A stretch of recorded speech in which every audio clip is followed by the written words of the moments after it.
Today on the newscast, Israel and Hezbollah both making major moves this week as their showdown looms. Plus, Iran-backed Houthi rebels with another attack against a Saudi oil facility. Get all the breaking details coming up.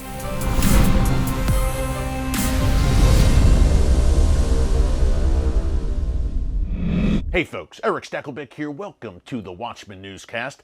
All eyes right now are on the escalating war of words between Russian President Vladimir Putin and Joe Biden. Now, earlier this week, Biden called Putin a killer, and Putin responded by saying it takes one to know one.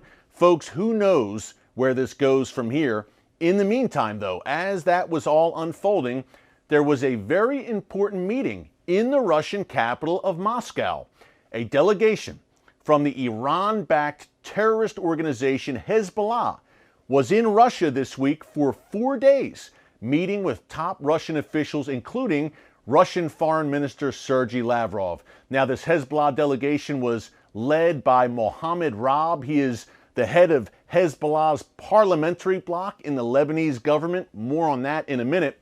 But Raab and his delegation met with Sergei Lavrov for at least 40 minutes earlier this week. Now, that is the equivalent, I'm from the U.S., that is the equivalent of the U.S. Secretary of State meeting with a terrorist delegation from Hezbollah. That's how serious and high level these contacts were. Now, according to Lavrov and Raab, the Hezbollah delegation leader, they discussed mostly the situation in the Lebanese government right now. Here's a few things to remember. Russia and Hezbollah and the Iranian regime are fighting side by side since Russia entered the fray in September 2015 and entered that Syrian civil war and really tipped the balance of power in the favor of Syrian dictator Bashar al-Assad, obviously an Iranian ally as well. Russia really tipped that whole conflict in Assad's favor, and Russia is there to stay. They want to relive the Soviet glory days. They see Syria and the Middle East as a prime way to do that. So fighting alongside Hezbollah and the Iranian regime on the battlefield, conceivably, or presumably I should say, sharing intelligence, Hezbollah and Russian troops, and all sorts of cooperation there on many levels. When you think about it, folks, and you break that down, that's troubling on many levels. Number one, is this the first time in memory that a nuclear power, a nuclear powerhouse like Russia with a huge nuclear arsenal still, has openly aligned itself with a terrorist organization? Russia is openly aligning itself on the battlefields of Syria with Hezbollah, which is a specially designated terrorist organization, and with the Iranian regime. And regime officials and the Iranian Revolutionary Guards Corps are also terrorists to the core and have been designated as such, at least the Revolutionary Guards Corps have. Yet Russia is openly aligning itself with these forces on the battlefield. Now, an interesting nugget here. Israeli Foreign Minister Gabi Ashkenazi also was in Moscow this week for talks with top Russian officials. So a Hezbollah delegation in Moscow and an Israeli delegation, Russia playing both sides. And if Israel says enough is enough, we have to eliminate this Hezbollah existential threat once and for all, and they go at it with Hezbollah and with the Iranian regime in a serious way, what does Russia do? Does Russia stand pat and say, okay, we'll let you go at it, Israel, you can just crush our close battlefield allies, Iran and Hezbollah, and we won't say anything about it?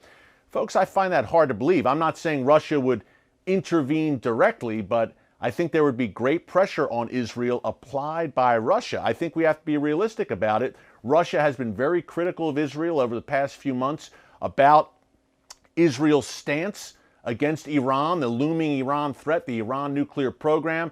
So it is very interesting when you think about that future, perhaps not in the distant future, that future scenario. What will Russia do when this great northern war breaks out? I don't see a lot of people asking that. One thing I do know is that prophetically, this could have great implications, folks. You think of Ezekiel 38 and 39, the book of Ezekiel, chapters 38 and 39, which talks about what many believe is Russia, this great power from the north, coming down and coming against Israel in what the book of Ezekiel says are the latter days, and by the way, aligned with Persia, which today is called Iran. So something to keep an eye on. Russia's relationship with Iran and Hezbollah to Israel's north. Along those lines, we had the Hezbollah meetings, obviously, in Moscow this week. We had Israel's foreign minister there. We also had Israeli officials, more high-level meetings here.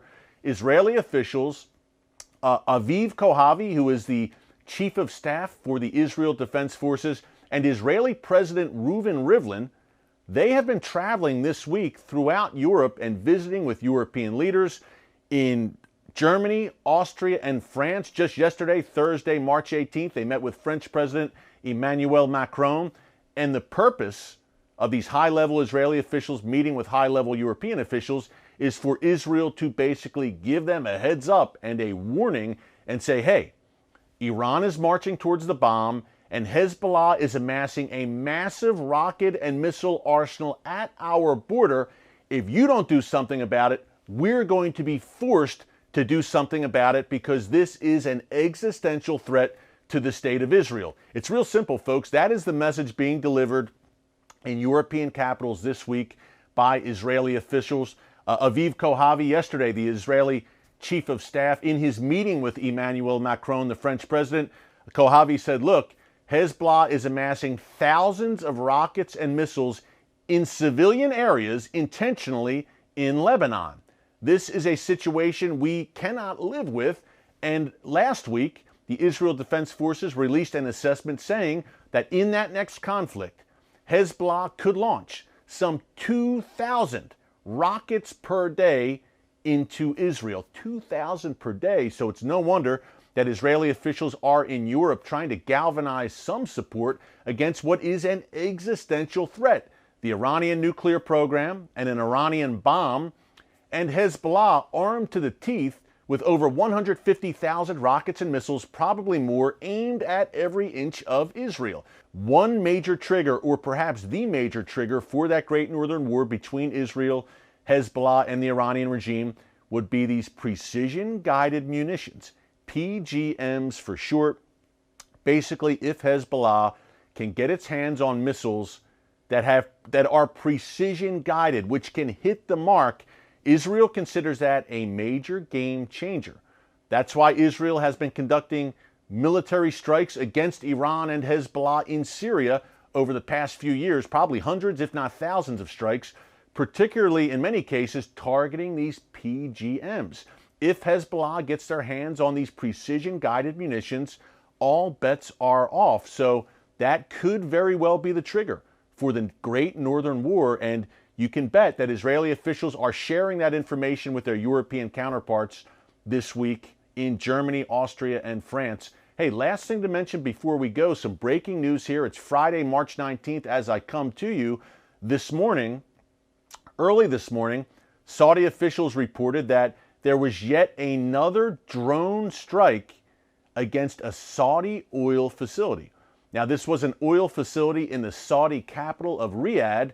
Thankfully, according to the Saudis, there was not major damage, but the Iran-backed, surprise, surprise, the head of the snake, the Iranian regime, the Iran-backed Houthi rebels in Yemen once again were behind this attack. The Houthis claimed responsibility for it coming out of Yemen. They said they launched 6 attack drones against that Saudi oil facility in Riyadh. Folks, Saudi Arabia is literally under siege. When you think about it, this is practically every day that the Houthis, with Iranian backing and Iranian direction, are firing rockets, missiles, and sending attack drones against a host of targets in Saudi Arabia. It's an untenable situation in my view, so we are keeping a very close eye on that. Iran, again, operating through proxy, saying, hey, we didn't do it, but the Houthis will gladly claim responsibility for it. One last thing to mention, why this matters to you.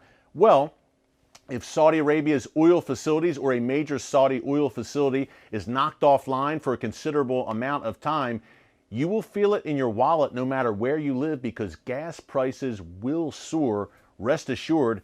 Folks, I wish I had better news about what's going on in the world right now as we head into the weekend, but here's the good news.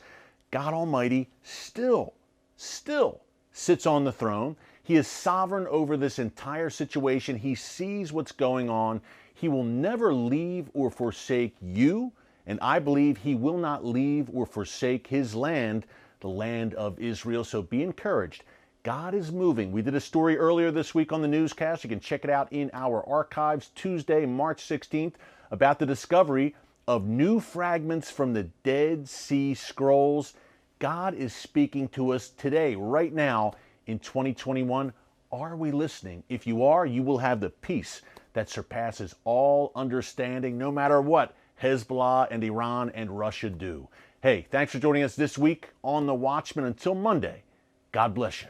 And remember, never hold your peace.